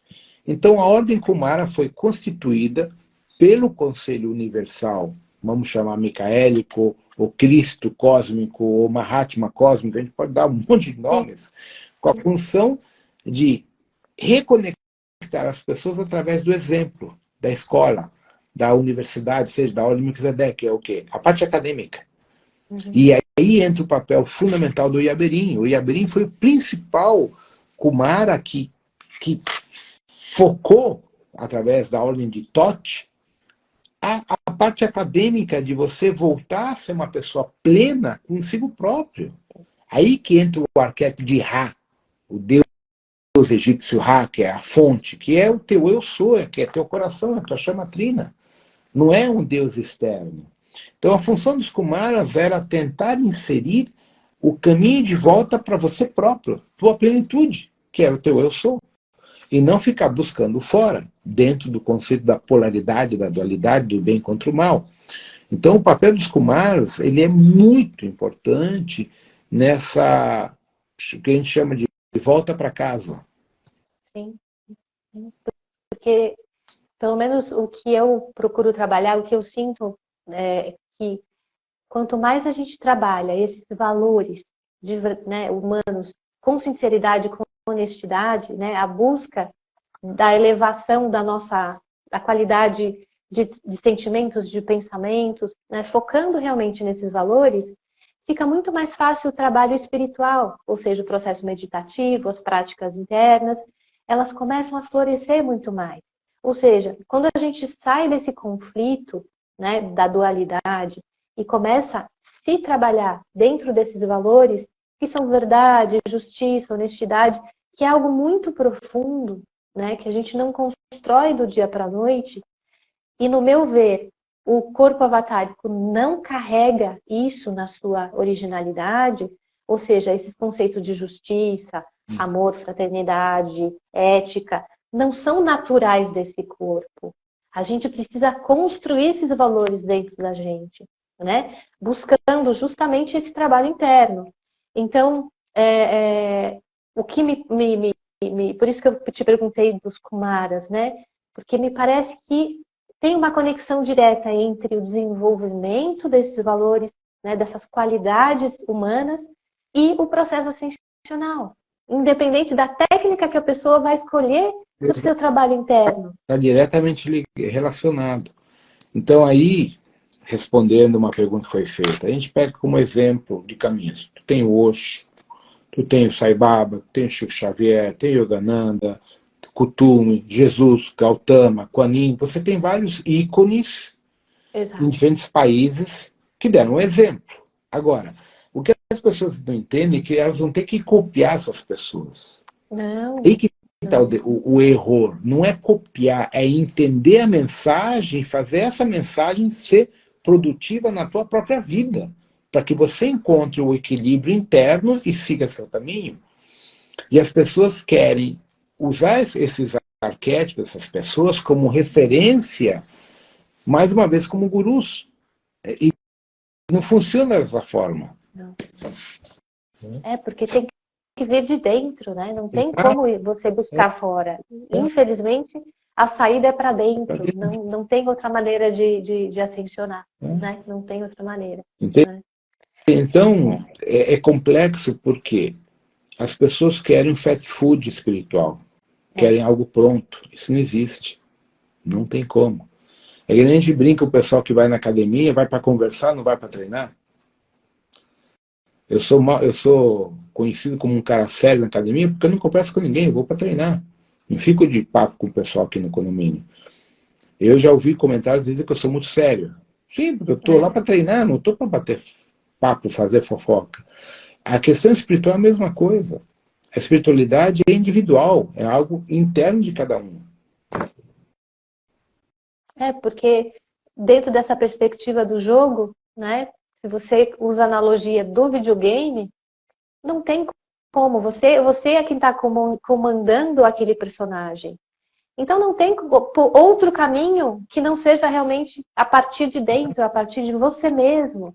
Você nunca vai se transferir aquela consciência para outra pessoa, para outro jogador, né? Afinal de contas, é você que é responsável pelo que acontece no jogo, né? Então, entre erros e acertos, recomeços, é você que é o responsável. Então, não tem como delegar isso para ninguém, né? Até, né, usando essa analogia, é muito importante que as pessoas percebam justamente isso, né? A responsabilidade que a gente carrega com relação ao histórico da nossa alma, né? Ou seja, o que nós escolhemos hoje é o que vai definir o futuro da nossa alma. E olha que importante isso, né? Alma e consciência. Porque uma das coisas, lembra aquela nossa conversa hoje sobre a rota encarnacional dos possíveis bots? Sim. Eu comecei a remoer muito isso. Sim. E aí veio a seguinte questão. Como o processo Terra é uma cópia dos planetas laboratoriais, especificamente Boronac, do Império Siriano, Capela 6 e Capela 8, em Áuriga, que é o dejeto social pleidiano e de Órion, tá? O que acontece? Lá você tem matrizes cognitivas que foram replicadas na Terra através da rede IA-BOT. Então, quando você colocou, pô, como é possível que um bot tenha uma rota encarnacional? Eu falei, cara, não tem como, né, se o cara é um bot. Mas se ele é uma cópia de um programa de outro planeta, ele tem parte da informação do que rolou ali, aqui. Então, sim, por quê? Porque, na verdade, pensa o seguinte, o que vai diferenciar o IA Terra do IA Capela? É outro planeta. Mas como IA, elas interagem quanticamente, pelo entrelaçamento quântico. Se eu tenho um IA em Capela e ele faz conexão com o IA Terra, eles se conectam automaticamente e transferem em banco de dados. Então, através de banco de dados, a gente consegue entender como que um bot pode ter uma rota encarnacional. É fantástico. Então, fantástico. É porque realmente deu um nó na cabeça, né? Eu tá aí, falei, como é possível? Como que é isso? É. Né? Porque é justamente aquilo, nada se cria, tudo se copia, né? Exato. Então, o Saracen criou um modelo ali de infiltração, de negativação, de uma maneira muito sutil, né? E que aquilo foi sendo replicado, né? Como você explica no Naoshi, né? No Samurais 2, né? Que aquilo foi sendo transferido e foi sendo replicado e foi dando frutos, né? Negativos, obviamente. E aquilo foi sendo replicado, inclusive, pelos próprios filhos de Saracen, né? Ou, que depois se revoltaram contra ela, mas pegaram o modelo, né? O modelo de negócio, exato, e replicaram aquilo em outros locais. É interessante isso, né? Mas realmente, quando tu me perguntou, eu falei, pô, mas eu fiquei com nó também, porque nunca tinha pensado nisso. Exato. E quando você começou a falar da natureza dos bots, eu falei, e agora? E agora? Né? Será que não existem bots na rometria, né? Então essa era a questão, né? Bem... E na verdade, né, não importa. O que importa é justamente a jornada de cada um, né? O quanto cada um vai se trabalhar e focar no seu trabalho interno e vamos embora. Tem uma outra coisa que é bom ser salientado, que eu já estou a par, porque como eu fico fora, às vezes vou lá para a área onde estão os corpos em estado criogênico, conforme o processo traumático que esse corpo criogênico, vamos dizer, essa consciência que tem um corpo criogênico, viveu aqui na Terra, quando ele sai do outro lado, ele é afetado cognitivamente. Tá? Então, assim, existem situações em que grandes amigos de lá acabam se tornando, não vou dizer inimigos, mas tem uma grande ruptura, porque o que eles viveram aqui repercutiu no processo cognitivo deles fora, quando eles despertam no corpo criogênico. Tá? Então isso também tem sido um fator de avaliação psicológica por parte da frota em relação a muitos efeitos traumáticos gerados na expectativa Terra. Tá? Não, é possível, Rodrigo, que a gente possa, digamos, não voltar para o corpo criogênico? É. Até mesmo por essa incompatibilidade? É. Porque realmente, às vezes, podem ser até projetos que já não fazem mais sentido, né? Exato. Porque a gente tem que pensar o seguinte, o corpo criogênico é um corpo biológico que nem esse aqui. É outro simulador, sim, só que o nível acima. Entende? Como então, voltar para o estaca zero, né? Para quê? Então, o que acontece? Quando você despertou a consciência crística, a consciência kumara, tu não precisa mais de corpo criogênico, tu vai embora. Que é o que eu falo que é o terceiro nível de ascensão, que é a ascensão do Cristo. Quando a gente fala em Cristo, todo mundo pensa em Jesus. O Cristo não é Jesus. O Cristo é uma consciência além da estrutura bariônica. Então, quando você desperta o teu Cristo interno, a Deus estrutura biológica, você volta para a tua própria fonte, tua mônada. É direto, é automático. Então, sim, muitos de nós, principalmente para quem vem da supraconfederação, que não tem corpo criogênico, que é o meu caso, eu não tenho corpo criogênico. Eu tenho um corpo ali que foi o último que eu usei para chegar aqui. Mas eu não preciso dele. Eu posso transcender, e muitos de vocês também podem. Sim.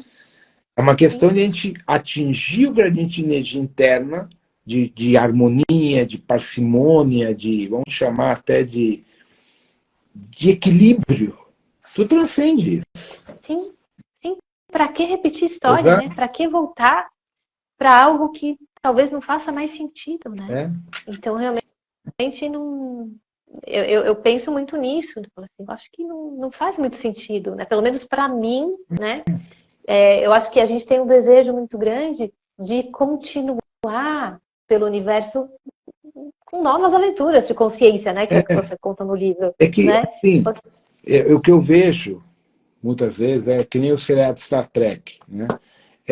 Eu vou sair daqui, eu vou voltar para minha Enterprise, eu vou voltar para a Discovery, ou sei lá, nave que for, eu vou voltar a ser um comandante. Legal, não tem problema. Tem gente que precisa disso ainda.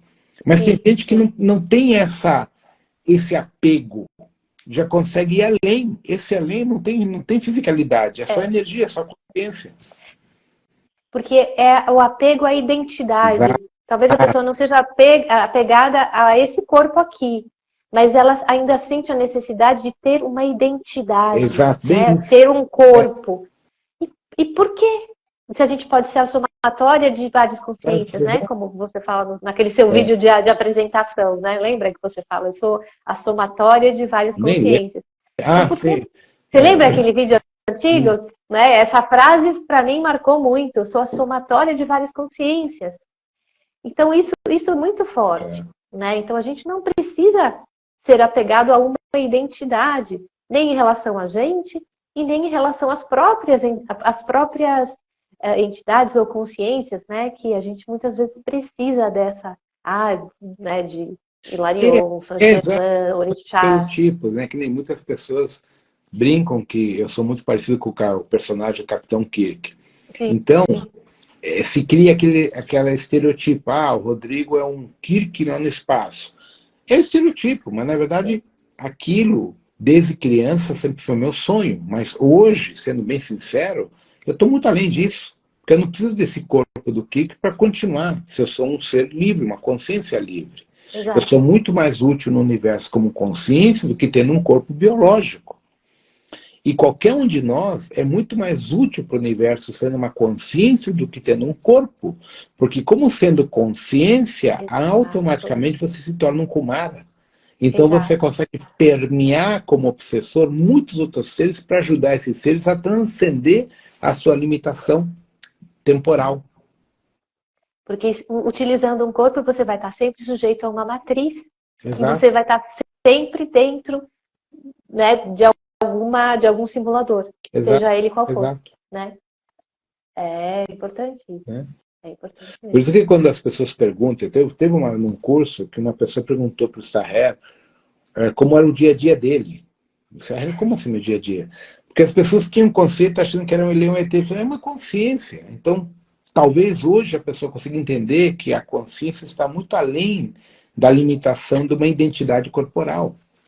É que nem a gente falar de Deus. Porra, mas o que é Deus? Deus não tem um corpo. Deus não é um velho de barba branca que nem a igreja inventou.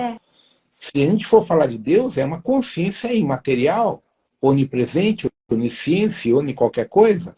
Então, a gente é parte disso. Jesus deixou, vocês são deuses, iguais a mim. Ou seja, nós somos um ser imaterial, rotuladamente hoje chamado humano. Mas quando você transcende isso, você volta à fonte, de forma imaterial. E isso é muito bacana, né, Rodrigo? Porque independente da situação que a gente está vivendo, planetária, de toda essa questão da simulação, o aprisionamento, quando a gente adquire essa consciência, a gente vai lutar pela nossa liberdade enquanto alma, né? Então, eu acho que essa mensagem que é super importante passar para as pessoas, não como uma ilusão de, eu vou te levar para algum lugar, não, mas você é capaz de lutar pela sua liberdade, né? Internamente, de ir atrás justamente dessa independência espiritual, dessa conexão com a tua própria família de alma, né? E não ficar mais dependente de um sistema, né? Onde você está sujeito a todas essas programações que a gente falou, as manipulações dos Anunnaki, as manipulações de um governo sujo, né? Então, quando a gente se torna independente nesse sentido, a gente ganha realmente uma nova perspectiva, né? Que é a perspectiva do observador e de quem efetivamente se responsabiliza pelo seu futuro, né? Começa a se responsabilizar por essa conexão com a nossa consciência superior, né? E aí é realmente o que eu sinto que a gente realmente se torna um com o nosso eu sou, com essa consciência maior, né? Então, eu acho que isso é o mais importante mesmo. Né? Exato. E isso é fácil, não é difícil. Basta a gente trabalhar o desapego. Exato. E as crenças? As crenças é fundamental. E eu digo, inclusive, o desapego em relação à estrutura corporal. Que uma das grandes, vamos dizer, brigas que eu acabei comprando, né, principalmente com os argentinos fanáticos, foi exatamente essa questão de dizer, esse corpo fica. O que vai é a alma, a consciência, o que você é como essência. Não tem por que você levar esse pedaço fisiológico, eu brinco, o pessoal cheio de arruga, celulite, barriguinha, pneu aqui ali, levar para quê?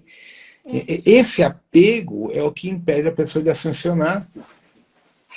E até olhando por esse lado, é impossível você tirar o personagem do jogo. Não existe.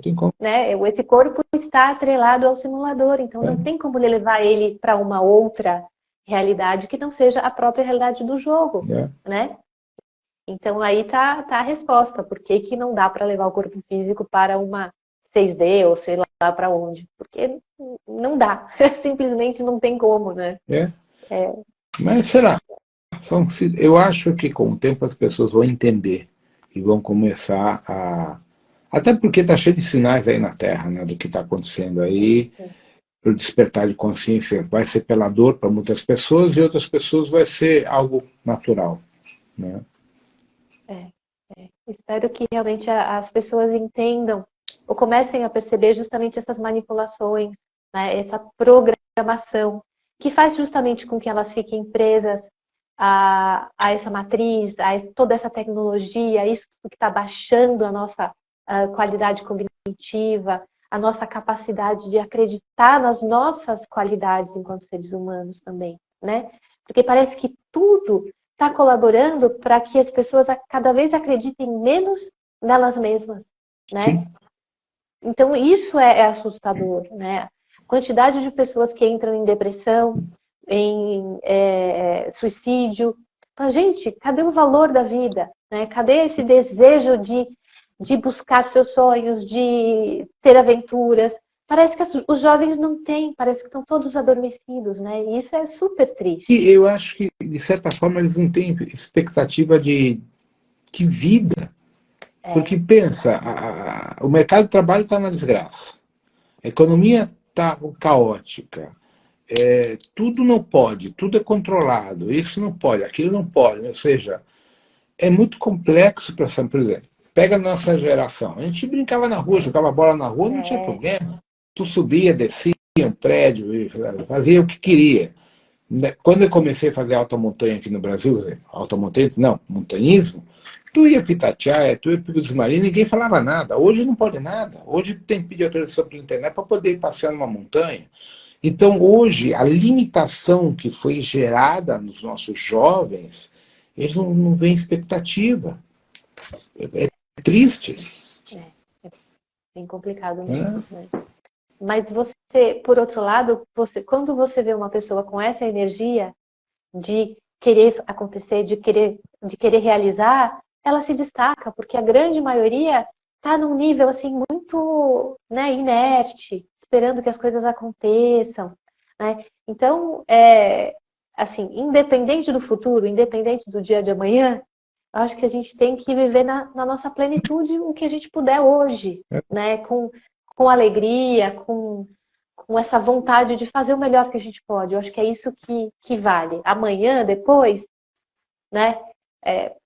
Vai ser, sei lá, o que vier, né? Mas que a gente possa viver hoje com essa determinação mesmo, né? Com essa garra, né? Que eu acho que isso que é o mais importante. Verdade. Tentar ser feliz dentro das nossas possibilidades. Exato. Isso é muito importante. Exato, Né? exato. Agora, o que E a gente não precisa de acontece? muito, né? A gente temos um problema também, que às vezes a gente tem expectativa que é uma outra pessoa que vai te fazer feliz. E aí que está outro erro nosso, que entra o apego, seja de uma parceria sexual, uma parceria familiar, uma parceria, sei lá o que for. Essa pessoa vai me fazer feliz. Na verdade, essa pessoa vai complementar a tua vida, tudo bem. Vai ter coisas boas e não boas, mas a grande felicidade, a grande realização não está em outra pessoa, está em você se aceitar, em você compreender o teu processo interno, independente de uma outra pessoa do lado. Óbvio que uma pessoa do lado faz a vida melhor? Sim, se há harmonia, sim, que nem as pessoas me entendem. O que me faz a vida muitas vezes melhor é um gato do lado ronronando. A alegria que um gato me dá, que a energia do filho me passa, me coloca em plenitude. E essa plenitude me ajuda a me conectar com outro nível, um layer acima. E às vezes a nossa expectativa, eu tenho que encontrar minha alma gêmea. Não é uma alma gêmea que vai fazer isso. Às vezes a plenitude está em tu tomar um copo d'água, sentar, tomar um tacinho de vinho e começar a avaliar uma flor que está na tua frente, um cachorro, um gato, uma montanha. Aí você faz a conexão. Entende? Então a gente tem que entender isso também, que essa plenitude você tem que permitir a tua parte sensorial ir mostrando. E a gente não pode esperar que alguém vai trazer essa plenitude. Nunca. Não. Porque eu acho que essa é a busca pela harmonia, né? E se a outra pessoa tem essa busca também, como você falou, a gente se complementa, um ajuda o outro quando um está, né, mais para baixo, não. Então cada um caminha um ao lado do outro, mas não que um dependa do outro, né? E normalmente as pessoas eu comentei buscam isso porque muitas pessoas me perguntam, me mandam no direct ali do Instagram sobre alma gêmea. Muitas pessoas buscam alma gêmea achando que com isso você vai ter a plenitude. Não. É complicado. É um assunto delicado que pega toda a nossa parte emocional, pega uma coisa muito importante que as pessoas não entendem, é o seguinte. Nós somos uma raça biologicamente modificada, abandonada e largada ao Deus dará nessa porra desse planeta. Então nós somos uma raça carente. Nós estamos desconectados com a fonte, daí a nossa carência. Se a gente não consegue se conectar com a nossa própria fonte, nosso eu sou, a gente está largado, está perdido. Então a gente acha que alguém vai complementar. E, na verdade, não é esse alguém. Às vezes é algo. Às vezes é uma montanha, uma praia, uma planta, um gato, um cachorro, um passarinho, alguma coisa que momentaneamente vai te fazer aquela conexão e você faz o link direto. É difícil responder isso. E a chance de um outro ser humano trazer desarmonia é muito grande, Muito né? grande. Porque é outra história, outras expectativas, né? De repente é uma outra narrativa que aquela pessoa está vivendo dentro do jogo, que não vai complementar a sua. Então, a probabilidade do outro trazer mais conflito do que harmonia é muito maior. Muito maior, exato. Muito maior. Exato. Né? Porque se você considerar todos os traumas que cada uma das pessoas envolvidas tem de história, é bem complicadinho. É bem complicado, né? Então, né, aquele que tem, né, uma pessoa que é companheira, que traz essa, né, que soma, né, nessa busca interna, então realmente tem que, né, agradecer aí, né? Complexo isso aí.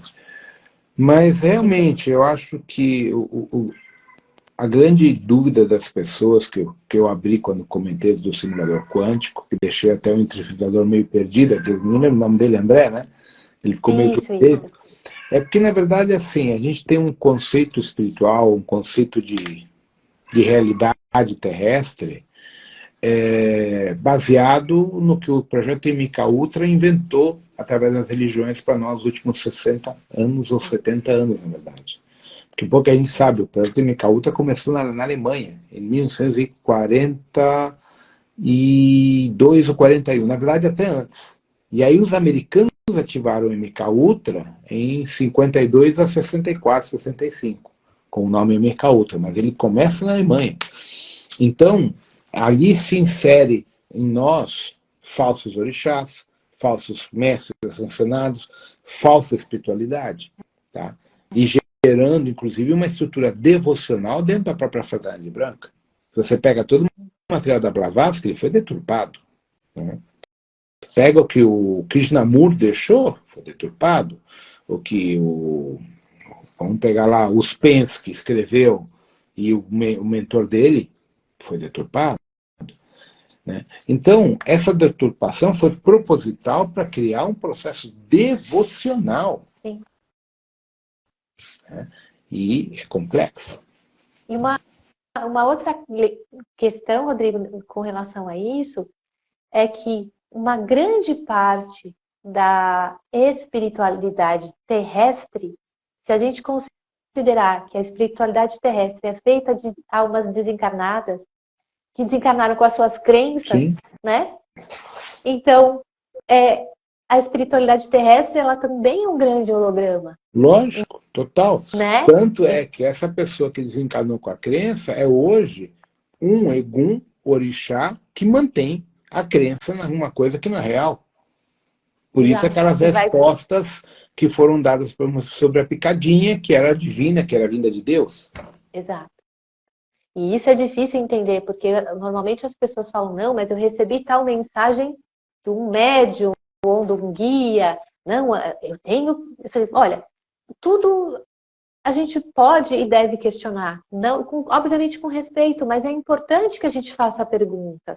Né? Não importa qual seja o médium, quem seja o guia, eu acho que é legítimo da nossa parte, né? Fazer perguntas, né? E se questionar internamente se aquela mensagem faz sentido para a gente, se aquilo realmente ressoa, porque muitas pessoas não questionam, né? Ah, isso aqui veio da espiritualidade. Mas que espiritualidade é essa? Complexo. Né? Bem complexo. Tem.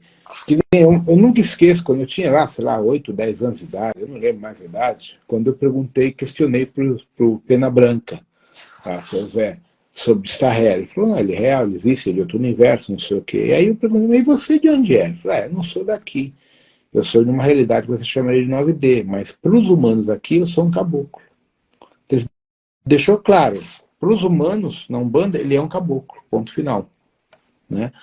Mas ele falou, eu não sou isso, eu sou outra coisa. Então ele deixou naquela época para mim claro que existia um holograma do papel dele como caboclo pena branca e algo muito além, que ele deixou vazar para mim sem entrar em detalhes. Ele deixou claro, sou do comando estelar, a gente se conhece da frota estelar, tudo bem. Mas oficialmente eu sou um caboclo. Né? Então, para as pessoas que estão nesse nível cognitivo, o papel dele é fundamental na Umbanda. Muitas pessoas dependem daquele arquétipo pena branca, o pai João de Aruanda, o pai Ricardo, etc, etc. Então, são ferramentas do próprio IA, do próprio sistema, para ir ativando o despertar de consciência de acordo com a capacidade de cada um. Exato. E é curioso porque a gente já teve experiências, né, o Marcelo especialmente, quando ele foi conversar com uma entidade e perguntou, teve a curiosidade de perguntar, né, da onde ele tinha vindo, né? Se ele era de fora da Terra, da onde ele tinha vindo. E a entidade, tipo, não pode responder, falar isso, eu não tenho resposta, eu não sei. Porque para aquela entidade, essa pergunta não fazia sentido. Como assim, da onde eu sou? Se eu vim de fora ou não, né? Exato. Então, faz todo sentido, né? Que eles continuem trabalhando dentro daquele layer, né? Daquela camada e perpetuando aquela religião, aqueles dogmas, né? Que são importantes também para toda essa faixa que está buscando esse tipo de elevação, né? De ajuda, né? Então, isso é super curioso, né? É interessante. São aprendizados que a gente vai tendo também, né? Eu acho que tudo isso é importante como aprendizado, e aquilo que tu falou. Se a gente não tiver apego, não tiver o fanatismo, cada fase dessa nossa vida te ajuda a crescer. Então, o que hoje é importante, amanhã não é mais, porque você já está em outro patamar. E assim é o movimento da vida, o movimento do aprendizado. Sim, sim, isso que é o mais importante. E a gente realmente aproveitar esses momentos para se observar, né? Observar o que está acontecendo à nossa volta, né? E eu acho que esse faz parte do despertar, é a gente não deixar as coisas acontecerem no automático, né? Tanto com relação à religião, né? As pessoas se dedicam muito às meditações, mas às vezes as pessoas entram naquele automático, eu vou fazer porque eu preciso fazer, mas elas não estão presentes ali, né? Então, essa atenção plena, realmente estar com os olhos nas costas, né? É importante para a gente observar e continuar aprendendo, porque senão se a gente para de aprender, a gente literalmente entra em estagnação, né? É complicado. E a estagnação é justamente o que gera a atração de energias de estagnação que te levam para um patamar umbralino. Então, como você subindo uma montanha, se você parar de subir, a tendência de cair é muito grande, muito né? maior, exato. É uma força muito grande para continuar subindo, é um esforço que é necessário para continuar subindo. Porque para baixo todo santo ajuda, né? Exato, descer é fogo, mas eu acho que, na verdade, com essa nova perspectiva que eu abri do simulador, em questão de alguns meses, muitas pessoas já vão ter transcendido muitas dúvidas, muitos medos e vão estar em outro patamar. Eu já tinha comentado de uma forma muito sutil em algumas lives e palestras que o processo encarnacional era que nem um filme. Tu escolhia um personagem, encarnava e desencarnava ou ficava no astral, no umbral. Mas eu nunca fui direto porque nunca me foi permitido abrir o jogo, né? E como nós estamos nos finalmente, mais informações ainda vão começar a ser liberadas, justamente para fazer essa seleção do joio e do trigo aí do pessoal que vai ter que sair daqui junto com o reset de uma forma ou de outra. Verdade. E uma coisa é verdade, assim, a verdade, ela nunca é cômoda, né? A verdade, ela sempre traz um incômodo muito grande, ela sempre te traz dúvida, ela sempre vai mexer com as tuas bases, porque senão não é verdade. Porque né? ela te tira da zona de conforto. Você está na zona de conforto. Então, num primeiro momento, o que você está trazendo pode ser chocante, pode ser incômodo para as pessoas. Mas se elas começarem a refletir a respeito, né, elas vão ver que faz muito sentido. E toda essa perspectiva do jogo muda, e é isso que é importante para a gente. Sair dessa matriz do jogo, né? Sair desse simulador. Então, realmente, o que você tem trazido aí nas últimas semanas tem sido muito instigante, né? Está mexendo muito com as pessoas. Isso é muito bom, é muito bom.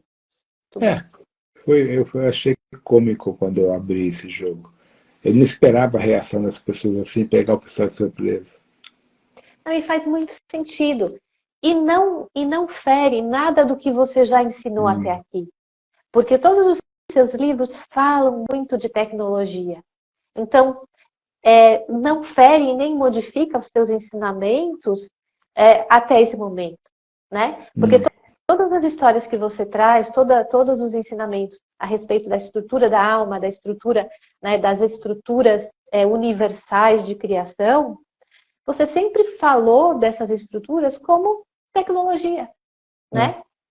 Então, assim, não existe nada que fira ou que vá contra o que você já ensinou até aqui. Só complementa e traz uma visão até mais fácil das pessoas entenderem, né? Tirando muito dogma, muita visão devocional e trazendo para uma visão mais racional e tecnológica, que fica muito mais fácil para a gente compreender também, né? Que isso é muito importante, né? Eu estava lembrando, inclusive, quando eu era mais novo, e eu fazia mais escalada, caminhada, trilhas e trekking pesado, e eu acoplava sempre módulos diferentes no meu campo. E meu corpo mudava, então módulos de sobrevivência, etc, etc. E eu percebia que o meu corpo respondia de uma forma robótica para aquele padrão que eu acoplava. Era como se eu pegasse um programa do simulador, acopla esse, e mudava meu comportamento e a resistência física era proporcional àquilo que eu pedia. Outro dia eu estava lembrando disso. Incrível. Né? E é justamente como se o meu corpo assumisse um programa diferente, uma rotina, acoplasse e ele executasse. Bem interessante. Olha só. E faz todo sentido isso hoje, né? Porque Hoje, você sim. tem consciências diferentes que acoplam em você e, obviamente, o teu corpo vai corresponder àquela programação. Né? Faz todo sentido. Exato. Legal. Porque eu usei bastante isso quando estava na época de alta montanha, as correrias de doideira que eu fazia. Que barato. Legal, Rodrigo. Acho que a gente já está indo para, olha, quase 2 horas. Já estamos aqui quase a 2 horas. É bom que isso vai abrir para a gente ter mais material para uma próxima live, né? Porque aí vai vindo mais informação, mais ideia, mais perguntas do pessoal. Eu achei na minha mochila uma lista de perguntas que você tinha me mandado, que eu imprimi para ler, tá na mochila, estava dentro do bolso interno. Então, e tem mais algumas que estão chegando aí também, que aí a gente vai juntando e eu te passo, né? De repente, se você quiser repetir, ou eu passo também, a gente... Porque sempre vão chegando mais perguntas, né? Algumas são bem inteligentes, são muito interessantes, né? E é legal porque vai complementando também toda essa... E vai ajudando as outras pessoas a compreender, né? E para aproveitar e comentar, hoje eu abri o e-mail dos pedidos de atendimento, porque na verdade eu abri mês passado, fiz uns 10 ou 12, e falei, como eu ia viajar, e tinha curso e canastra, tá? Porque eu viajei feriado, voltando de Portugal agora eu vou ver, ou de Portugal não, voltando de Novo Hamburgo agora eu vou ver e vou adiantar alguma coisa, tá? É que é muito pedido, é muito. Deve ter mais de centena aí, né? Nem tanto, não chega a ser tanto, mas o que acontece, eu não sei, porque eu deletei bastante coisa para dar espaço, mas não estava lotado. O que acontece, tem muitos casos que não dá para mexer, que eu dou uma olhada, tem casos que não tem o que fazer apometricamente, mesmo usando a parte cabalística, magística, em vez de ajudar, vai complicar. Tem muita gente com problema de magia, de maldição familiar. Não pode mexer. Não dá para mexer, entende? Então tem coisa que eu já, aqui não vou entrar, respondo para a pessoa, não dá. E tem casos que eu nem respondi, que são pessoas que você vê já no campo, só da forma que está escrito, já está complicado. E normalmente o que eu respondo para as pessoas que estão pedindo atendimento, Rodrigo, é também, caso seja algo urgente, que a pessoa não fique aguardando, porque a tua agenda é superlotada e você nunca vai responder assim de um dia para o outro. Não, e tem então, dá para ver que... eu não sei a senha desse e-mail. Ele está no automático. Quando eu estou em Portugal, eu não tenho acesso aos e-mails. É aí que as pessoas esquecem, porque como eu já troquei a senha, eu não lembro a senha. Esse é outro detalhe. Eu tenho um caderno de senhas.